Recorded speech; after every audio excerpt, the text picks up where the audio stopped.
I'm here with the lovely Gessie Thompson.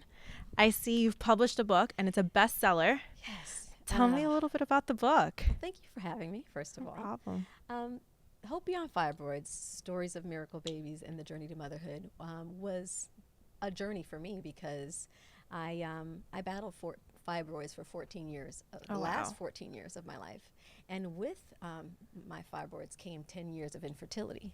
With that, 10 surgeries, 5 IVF cycles, 100 plus days in the hospital, a miscarriage, my baby actually fighting for her life, fighting the fibroids for her life in my womb when I was pregnant with her on my 5th IVF cycle. Yeah. And then my heart stopping on the operating table. And, but God, I always say that because she's a miracle. Her being born at 2.5 pounds, healthy, strong, feisty. But I use my life as exhibit A of two things. One is there is hope. There's hope beyond fibroids and infertility, and you can actually live your dream, but also to inspire women to be hip about their health, where they'll be hopeful, informed, and proactive and prayerful about doing the things to avoid the long-term consequences that happen when we kind of stick our heads in the sand and we don't look at what's happening. Now, have they found any causes as to why that happens? There are studies have shown that to be genetic. Many times, it's an epidemic. I didn't even touch the statistic that up to 70% of overall all women deal with fibroids by age 50. And then when you look at the African American and Caribbean community, you're looking at the stat. It goes to an astronomical 80 to 90%. Oh, wow. So that's like almost every woman you know. Yeah, that is. You know what I mean? So it's an actual epidemic, but yet there aren't studies on what causes it. There is no indication as how to prevent it. And the treatments are better now. And again, now there are more minimally invasive options. Now women don't have to be cut open like I was cut open every time if they're proactive about it. The thing about it is Essence actually published a profile of my story last year in their Mother's Day issue, and it went viral when they put it online. It was just because so many people are dealing with it. Women are dealing with it. Crazy. It was like, I'm not a celebrity. Hello. Yeah. Like, do y'all know who I am? A regular woman. Do I look like somebody dealing with this? Exactly. But the response was, thank you so much for sharing your story. Your story has given me hope. I'm 2 fibroids surgeries in. I'm 5 IVF cycles or 3. And the thing is, so many women were dealing with it. It made me realize I didn't realize how much you weren't alone. Now, was there ever a moment that you just felt like giving up? Just because I know that put a strain on your body. Girl, what? After my 4th IVF cycle and 3rd myomectomy, I hit this wall.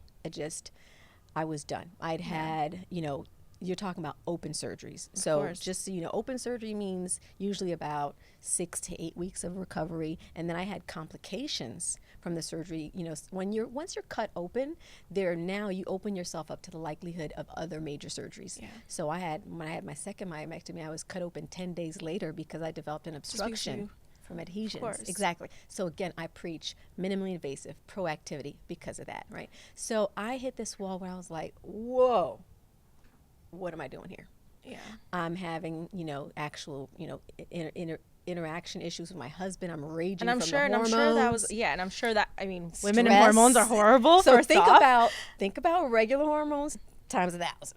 Because you're talking about, I had no real break where I was continuously pumping my body with the fertility drugs. You've got the hormones related to that. You've got the surgeries. So in between, it was back and forth between surgery, IVF. And I came to this point where I was like, well, am I supposed to adopt? Because adoption is a powerful, beautiful thing. And my husband and I were just like, let's stop for a minute. But it's definitely a different feeling having your own child. It is. Well, I still think adoption, it is your own child. I know too many people who have understood that, my purpose was to actually adopt this child. But it may not be your path. It's really knowing what your path is. Everyone has their own journey. Exactly. And for us, I had to come to the point where I was like, I need to pray about this. I need to find out what I'm supposed to do. And my husband and I really began, we're people of faith. We really started to pray and talk about it. And we really kind of felt that green light. You know what? This is it. And at that point, the 5th IVF cycle was my daughter. That's amazing. And I think over and over, oh my God, what if I had stopped? Exactly. And I'm a true believer that blessings happen in disguise. Absolutely. And you have to go through something to learn. Absolutely. And I'm pretty sure it molded you as a person. It definitely did. You weren't the same person about like 15 years ago. No, life has changed. And then also it's given me the gift of being able to empower, educate, inspire other women to hopefully have a different journey. You know. So what's next? So the book, I released the book at Essence Festival. Since then, I've had the pleasure of speaking at women's health forums, such as today. I'm really excited about our health SOS discussion today. And, you know, the key is if you know better, you can do better. You know, I have a prayer circle of women who are literally, we're journeying with them through their infertility issues, through their fibroid issues. I had a woman the other day who, because I really challenged her. She went to the doctor and she was able to have a minimally invasive procedure called the MyoSure, which, have you ever heard of the MyoSure procedure? No. It's a procedure that, listen to this, if you actually have it, if it's early enough and the fibroids are in certain locations, they can remove it without even cutting you open. Oh, wow. She was back to And work that's in a amazing. week. Yes, she was back to work in a week. I bet you felt like, why didn't they come up with this a couple of years ago? But you know what? But I felt like, oh my God, this is why I'm doing this. This is why I'm doing this. You know, this is why I'm traveling the world. Everything happens for a reason. Look, now you have a different Absolutely. journey and you're inspirational towards other women. That's what I hope, you know, that now I can help a woman say, you know what, I'm not going to give up on my child. I'm really, you know, whether it's going to adopt or whether it's going to press on, or I'm going to be proactive about my health, about taking care of myself. I'm going to actually. And that's super important. You know, as women, we take care of everybody else. Especially Black women and Spanish women. Oh my God. Don't like one of the doctors for nothing. But it was nice speaking to you. Thank you for coming. Thank you, Chelsea. Thank you so much, and I wish you the best. Oh, thank you. I'm already living the best.